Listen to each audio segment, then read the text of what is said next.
Howdy, ladies and gentlemen. Thanks for watching. I'm in the hospital right now because my wife is having our fourth boy. Yes, amid this coronavirus nonsense. So, I'm not going to have any fresh videos for you for a couple days. So in the meantime, I want you to watch this oldie but goodie.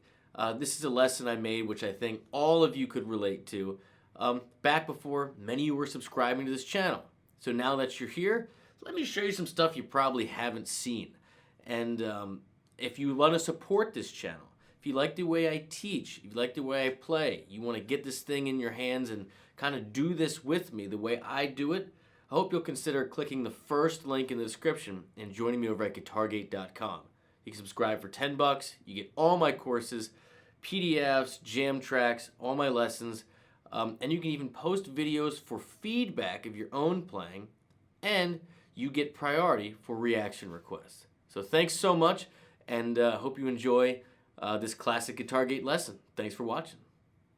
Howdy, ladies and gentlemen. Michael here again from guitargate.com, and this week I'd like to talk about how to really use a metronome. How do you really use the metronome to not just make your timing more accurate, but be more musical, to develop your musicality? And here's the trick. Here's something that kind of I felt intuitively, so a lot of you intermediate advanced players may already feel this, but for those of you that struggle with using the metronome, the key, the absolute key to playing with the metronome and having it not be boring, okay, that you actually get better, you play in time, you develop your musicality, is not figuring out where your lick fits in that click, right? It's where does the click fit into your lick or whatever you're doing. And that might not make sense to you, but what I mean is the actual click should be a rhythmic part of your groove, just like a drummer is, because you don't have to play with the click. You can use a sequencer or an actual drum loop so the actual BPM, the time, is perfect. But if you get a different drum groove, you're going to play a different part, right? Slow clicks, always go with things a little different than fast clicks and so on and so forth. So what you want to do is not say, okay, I'm going to practice this scale or this lick, and I'm going to do it at this BPM, and then keep bumping it up. That's going to develop speed, but it's not really going to develop musicality. In other words, you are phrasing in time when you're improvising. The way to do that is think of the click just like a drummer. The key being, listen to the click. Where is the click in what you're playing? You're playing against the click, as opposed to, I'm trying to keep time and I'm trying to squeeze the notes that I have, this lick or this one phrase, this rhythmic part that I'm working on, I'm trying to squeeze that in between or on those beats. No, forget that. Think about it as if you're playing with a drummer, especially someone you've never played with before. You are forced to listen to them, listen to where they come in, listen to where the beat is, and try to make that beat a part of what you're doing. So check this out. I'm going to start on 98, right? So that's somewhat in the center. Now, what I'm going to do here is I'm just going to listen for it for a second. And I'm going to think like a drummer. I'm going to think, okay, where is that click? And now where can I come in?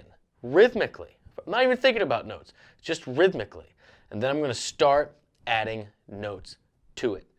And I'm going to experiment. I'm going to try triplet patterns. I'm going to try completely losing time and coming back to it. I'm really going to kind of push the envelope. But I think if you watch this, you'll see that the guitar, is secondary to the click. I'm 100% following the rhythm that something else is creating. It's all about listening. That's the crucial part to developing your rhythm. So check this out. So you just listen to this. Now for everybody, you're going to feel something different when you hear this. Okay? So when I hear this, this is a kind of a middle of the road beat. I kind of hear, kind of like a funky thing where I'm going to start with just on bass notes, you know, and I'm just going to kind of feel around it, you know.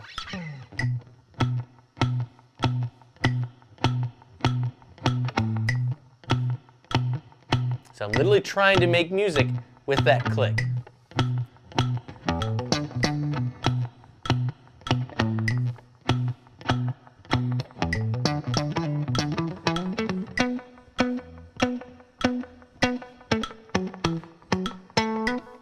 See?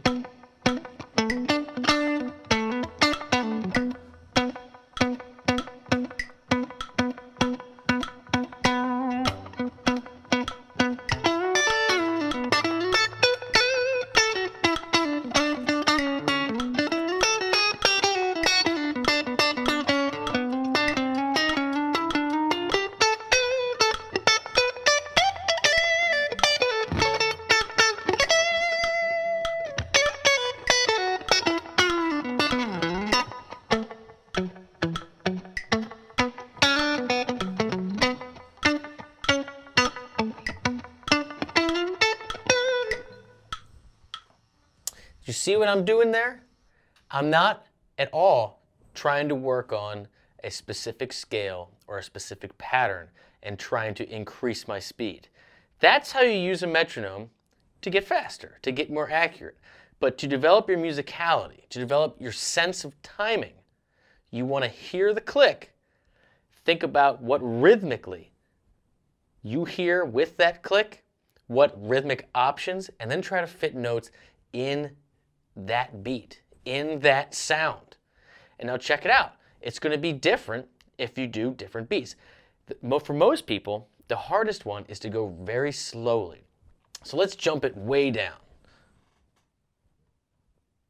So this is 66. So obviously the key to a low click, a low BPM, is subdivisions, meaning we're going to be thinking in our brain more beats than we're hearing.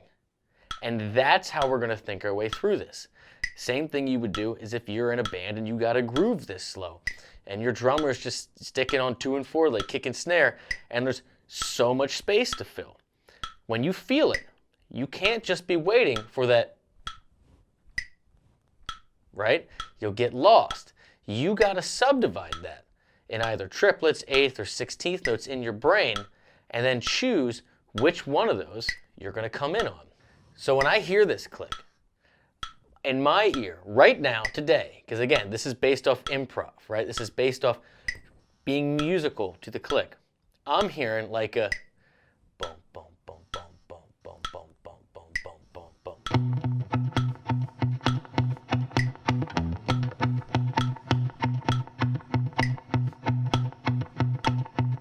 Right? And that's what I'm hearing. So what I'm going to do is I'm going to try to find some notes. I'm going to mess around with different rhythms, but I'm constantly going to be subdividing that pulse that I'm feeling to allow those pulses, those groups, right? That BPM, that click, or that drummer you're playing to make that be the focus point, right? I'm trying to figure out where that fits in my licks.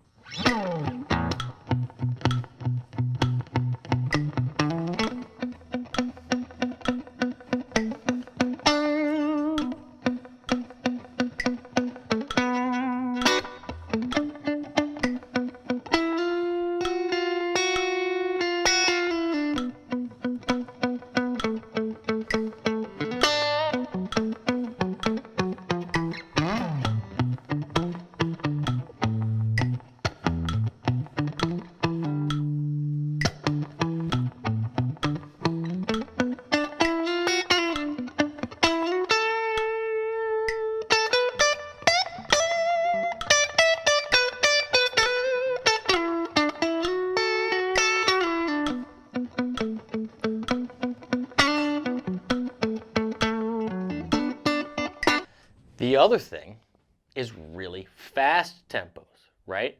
And then with fast tempos, you want to do the opposite as with slow tempos. So with slow tempos, you're trying to hear the beats that the click isn't playing. You're trying to hear the groove that the drummer isn't playing but is implying, right? With fast, you're trying to do the opposite. You're trying to find the pulses that are in between the subdivisions that are already being played. Now the metronome actually makes this easy for you. A lot of metronomes, it has a different sound click on 1, and you can make it on 3 if you're doing, three beat things. But basically, you want to hear it as the drums, the groove you're playing, is those focus points is not everything like a machine gun. It's just those standout beats. Check it out. I'm going to bump it up real fast. That's 205. It's screaming. So what I'm really hearing is, right? If I try to play something rhythmically over something this busy, like if you have a drummer going, kick, snare, kick, snare, kick, snare, kick, snare, something super fast, you're going to have there's a lot going on there. So if you want to groove with this, if you want to be more musical, have your timing lock in more, you want to do less while that does more. Check it out.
Now I know that was a little squirrely in there a little bit, but I'm having fun here.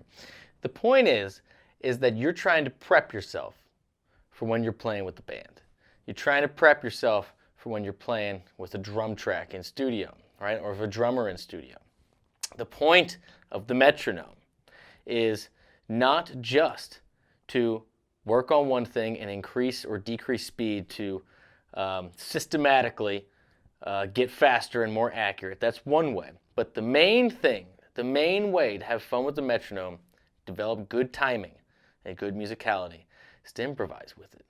Is to figure out where the click is in your lick and not where the lick is in the click. That's a key difference because you have to listen. Good luck. I hope you enjoyed this lesson.